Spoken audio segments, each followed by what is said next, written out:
So, if tax relief is processed for a contractor who is actually under supervision, direction and control, who will be at risk and how can you mitigate that risk? Well, potentially all parties in the supply chain could be at risk, including the end client. As the legislation currently stands, the umbrella company will be liable for unpaid taxes.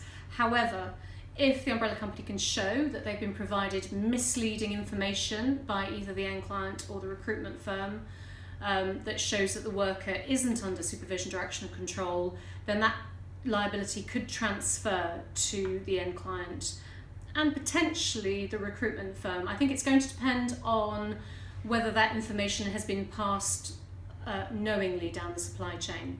They've knowingly understood that it's misleading. Of course, all the intermediaries within the supply chain are going to be subject to contractual liabilities that will flow down. So there's always going to be some exposure that you need to be aware of. There's also a provision in the draft legislation that you need to be aware of that will ensure that any arrangement, the purpose of which is to ensure that the new legislation doesn't apply, will be disregarded. So if you're deliberately constructing an arrangement to get outside of the legislation, then that will be disregarded.